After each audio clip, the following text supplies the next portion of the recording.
May 1st, 1945. The last German defenders in Berlin continued to resist, even though their leader was no longer among them.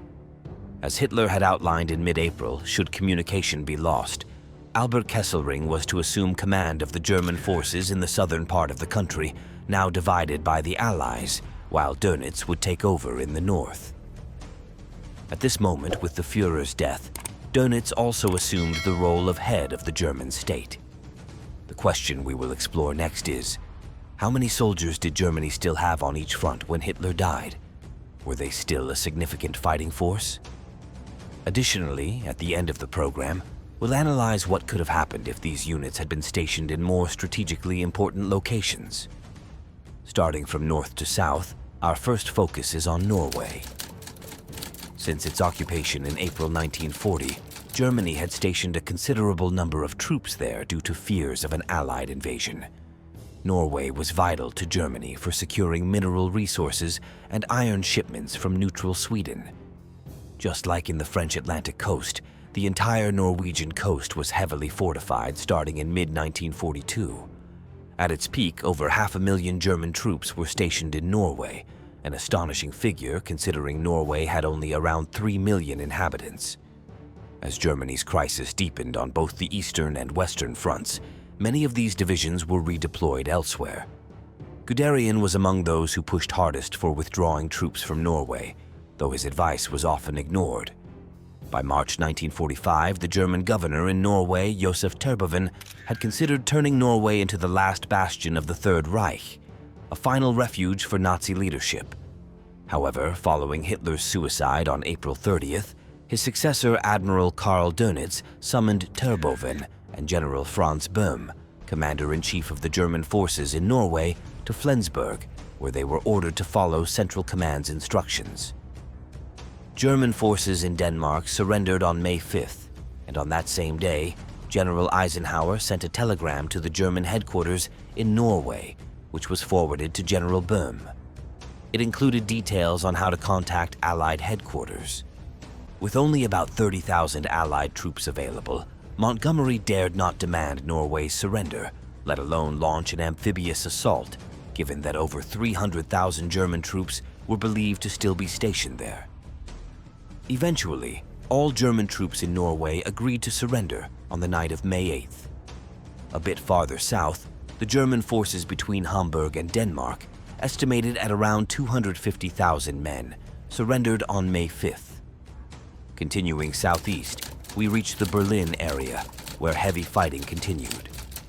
Despite the siege, several German armies were still operational north, south, and west of the city.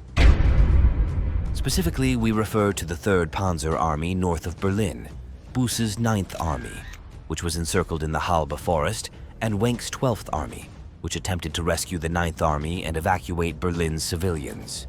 The 3rd Panzer Army, led by General Hasso von Manteuffel, was attacked by Rokossovsky's 2nd Belarusian front at the Oder River's mouth. The front eventually collapsed. By April 25th, Soviet forces broke through at the southern Stettin bridgehead and crossed the Rando marshes. With Berlin surrounded and no way to assist, the 3rd Panzer Army retreated to Mecklenburg, where Manteuffel and his staff surrendered to the U.S. 8th Infantry Division on May 3, 1945. Its estimated strength was around 130,000 troops. Further south, the 9th Army managed a desperate breakout from the Halbe pocket, abandoning most of its wounded.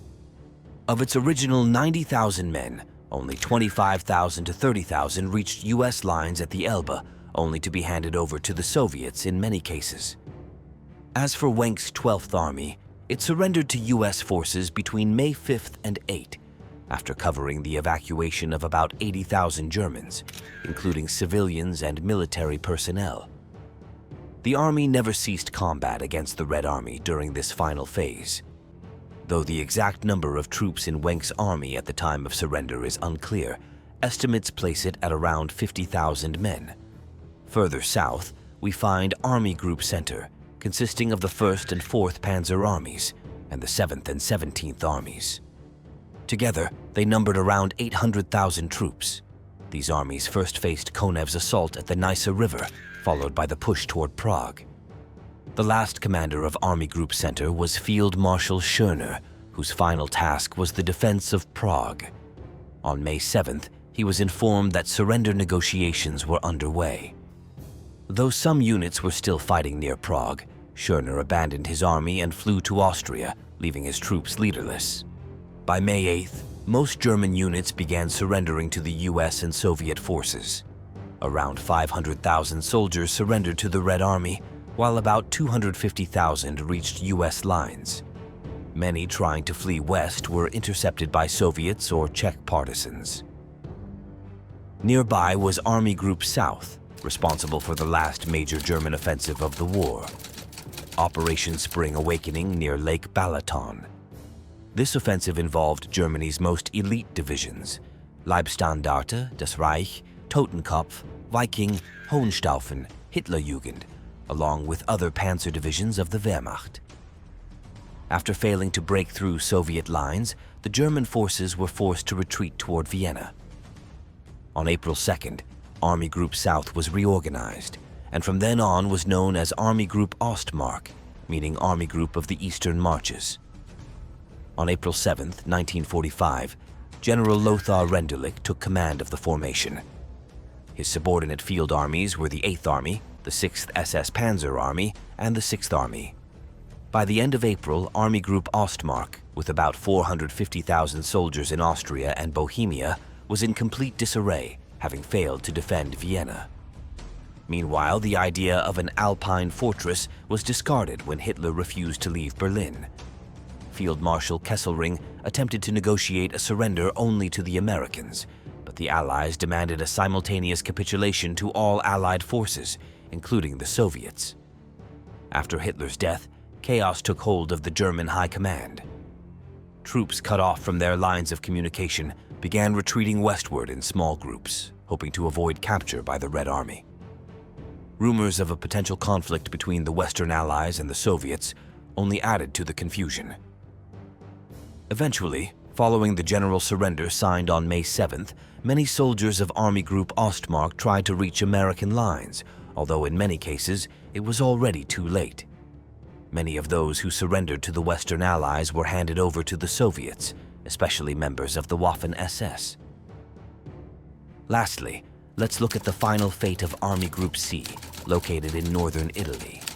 This unit, under the command of General von Vietinghoff, was made up of the 10th Army, the 14th Army, and the Ligurian Army. The final Allied offensive in Italy began on April 9th. The Allies fielded 1.5 million men against about 600,000 Axis troops, including 440,000 Germans. By April 18th, the British 8th Army broke through the German defensive line and threatened to cut off the Axis forces in northern Italy. On April 25th, the Italian Partisan Liberation Committee declared a general uprising. That same day, after crossing the Po River on the right flank, the 8th Army advanced northeast toward Venice and Trieste. On the 5th U.S. Army front, Allied divisions advanced north toward Austria and northwest toward Milan. Between April 26th and May 1st, the battles of Collecchio Fornovo di Taro took place, resulting in the surrender of several German and Italian divisions, effectively ending the conflict in Italy. By late April 1945, Army Group C, retreating on all fronts and having lost most of its combat strength, had no choice but to surrender. It is estimated that about 350,000 German soldiers surrendered in this sector. However, those who managed to cross the Alps eventually surrendered to the Americans shortly thereafter. As the war came to a close, there were still several isolated German positions, such as Courland, with around 145,000 troops, the fortress city of Breslau, and various French ports like Lorient and Saint-Nazaire. If we tally the total, keeping in mind all numbers are approximate, we find that around 3 million German soldiers were still operational when Berlin fell. While it's tempting to imagine what might have happened had these troops been redeployed to more strategic locations, one must not be deceived. Most of these units lacked fuel and had only limited ammunition reserves. With the exception of the Norwegian garrison, They were severely worn down by months or even years of continuous combat and lacked offensive capability. Composed of men recruited from all remaining German-controlled regions by late 1944, these units had very little combat value, with no fuel, almost no air support, and a railway system devastated by Allied bombing. Rapid troop movements were nearly impossible. Some may think it would have been better to abandon all territory and concentrate these remaining forces in one region, but such a move would only have led to a massive encirclement and annihilation. Without key industrial regions, major cities, mineral resources, and the last fuel and food supplies, abandoning those areas would have only accelerated Germany's collapse. In practical terms, and as Guderian had advocated, the only realistic move would have been to withdraw the troops from Courland and some from Norway. However, the policy of not giving up any territory remained inflexible.